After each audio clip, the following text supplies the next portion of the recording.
খেয়াল করে দেখবেন বিগত কয়েকদিন ধরে এরা আবার কতগুলো কথা বিভ্রান্ত ছড়ানোর চেষ্টা করছে, বিশৃঙ্খলা তৈরি করার চেষ্টা করছে তারা।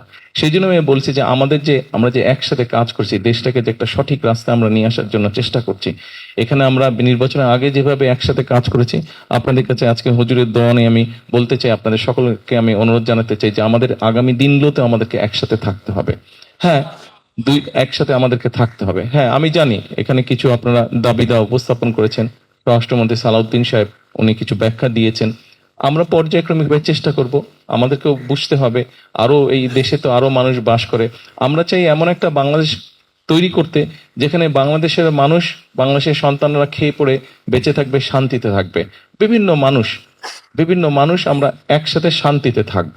আমরা আমাদের ধর্ম পালন করব, তারা তাদের ধর্ম পালন করবে, কিন্তু একই সাথে এখানে যেটা অধিকাংশ মানুষ, এটা হচ্ছে ইসলাম ধর্ম।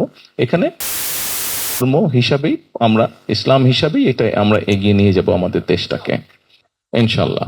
মূল যেই কারণে আমার এখানে আসা, যেটা স্বরাষ্ট্রমন্ত্রীও বলেছেন, প্রথমত আমি যেই ওয়াদাটা করেছিলাম হুজুরের কাছে, সেই ওয়াদাটা আমি আজকে রক্ষা করলাম। হুজুরকে আমি সালাম দিলাম এবং যাবার সময় আমি দোয়া নিয়ে যেতে চাই, যাতে যেই কথাগুলো আমরা দেশের মানুষকে বলেছি, যেই প্রতিশ্রুতিগুলো আমরা দেশের মানুষকে দিয়েছি তাদের ভাগ্য পরিবর্তনের জন্য, আল্লাহ যাতে আমাদেরকে রহমত করেন, সেই প্রতিশ্রুতি যাতে আমরা রক্ষা করতে পারি। তাই না? একজন মুসলমান হিসাবে আমরা যদি একজন মুসলমান হিসেবে বিবেচনা করি নিজেকে, তাহলে সেটা যেই হোক, যখন আমরা একটা জবান দিই কাউকে, সেই জবানটা আমাদেরকে রক্ষা করতে হবে, তাই না?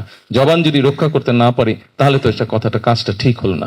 তো সেই জন্য আমরা মানুষকে আমরা বলেছিলাম যে আমরা আপনাদের জন্য ভালো কিছু করতে চাই।